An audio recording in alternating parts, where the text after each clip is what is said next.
I know I gave you a little teaser about the Tri-County Community Partnership Initiative, and probably a lot of you don't have any idea what that is. Well, I have very own Nathan Sparks, Executive Director of the EDC here, and he's going to share with us a little bit about TCPI, as it's called in the business. And to start off, I guess, Nathan, thank you for coming out and welcome to the show. Thank you, Dave. I appreciate the opportunity. Good to have you on here. I guess we got to start, before we can talk about TCPI, we got to start talking about Community Partnership Program. What in the world is that?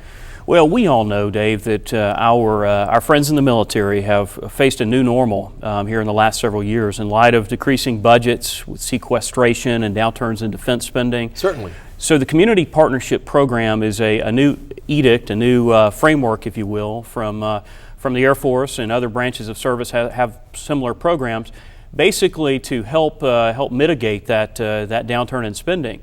And essentially what the Community Partnership Program is about is providing that foundation for those installations to work hand in hand with the communities that host them and with the private sector in those communities to help generate revenue in some cases, or to help save money for the installations. Oh, okay. So what in the world is TCPI coming out of that community partnership? So we're looking for ways that we can either generate revenue for the base or save them, make it more economical for them to do business. So I'm guessing the Tri-County is just something local that we've used to implement that community partnership program? You're exactly right. The Tri-County Partnership Initiative was established by the Economic Development Council last year. It was funded with a Florida Defense Support Task Force grant. We've now gotten a second grant to support the program. And essentially it's a tri-county focused initiative because we know, of course, Eglin spans 3 counties, and the impact of Eglin is actually felt beyond that. But we have representatives from 3 counties involved in this process, and TCPI is really the local platform, to your point, that we're using, working hand in hand with our partners on the installation to implement this new way of doing business. Absolutely. Now, what kind of organizations are involved in TCPI? Well, of course, the Niceville Chamber is involved, and we appreciate Mike Guidry's involvement. Tricia Brunson has been involved as well. Many of the chambers are involved in the Tri-County area and all very active in the program. The Okaloosa League of Cities is involved. The Okaloosa Board of County Commissioners has a representative.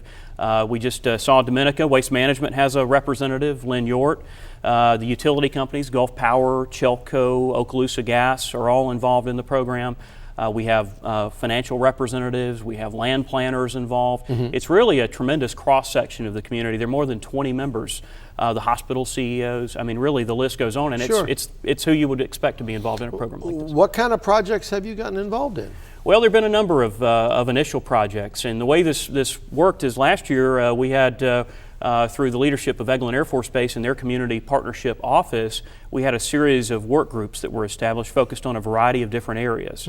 And so out of those work groups, which involved a good cross-section of the community, again, there were priority projects that were identified. And I'll give you a couple of examples. One of those was an exciting initiative to take concrete from Eglin Air Force Base that they've used basically in target practice, and to use that as offshore reef material. That's a great idea. What's interesting is Eglin was paying a pretty significant amount, $40 a ton, I believe, to remove that exploded concrete from the base. And so now, partnering with Okaloosa County, they're actually able to save that money and to use this again for something that benefits the community, because we know offshore reefs benefit us in terms of a fishing site, in terms of a dive site. So they generate all kinds of funds. Absolutely. So that's one, and then there's another example I'll share with you where Eglin Air Force Base has partnered with Okaloosa County. Okaloosa County is helping Eglin by picking up trash on the Eglin portion of Okaloosa Island, the beach that's Eglin Air Force Base. Eglin was paying $36,000 a year to have that trash service on Okaloosa Island just for their portion of Okaloosa Island. They're now, through the county, paying only $20,000 a year, and so they're saving $16,000, precisely what the Community Partnership Program is all about. Sure, and there's overhead involved in that contract administration and all that, and so letting the county take care of that and doing it in one place, it just makes sense. Because for most of the folks on the street, it's the government. That's what they think. It's the government. They don't realize that there's a county, a city, a state, federal, and so those are fantastic. Now, those sound like really great and simple projects, and it's amazing.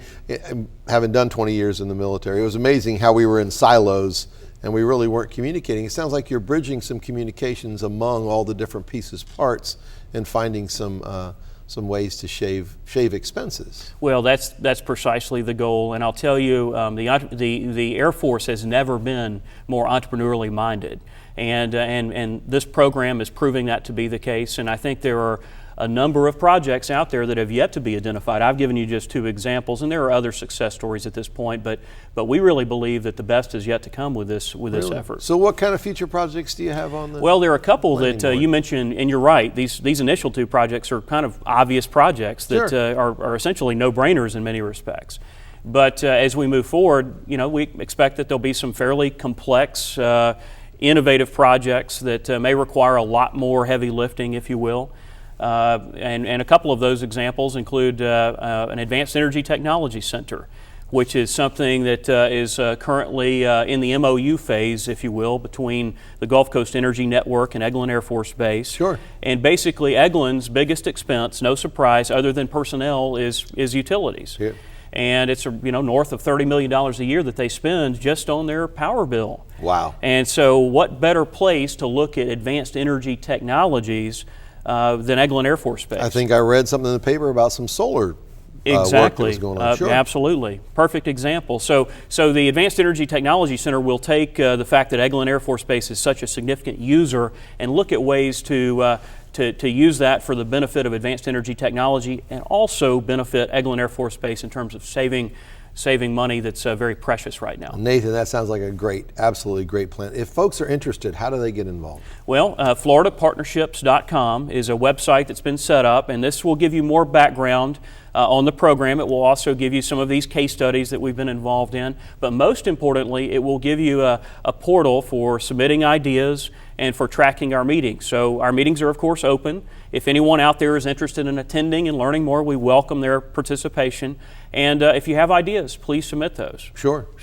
And you know what? Eglin is the impetus of our economic structure around here. So much comes from them, and it makes sense that we take good care and be good stewards of what we've got there. So Indeed. Thank you for all that the EDC is doing to make that happen. Our pleasure. Thanks for coming out to the show. I got a couple quick announcements as I wrap up. First of all, I forgot the school of the month for May was Destin Middle School. If you know anybody that's involved in Destin Middle School, make sure you pat them on the back and thank them. A reminder, the June 2nd Wednesday breakfast will be Wednesday, June 10th at 7:30 a.m. Niceville Community Center and is sponsored by the City of Niceville.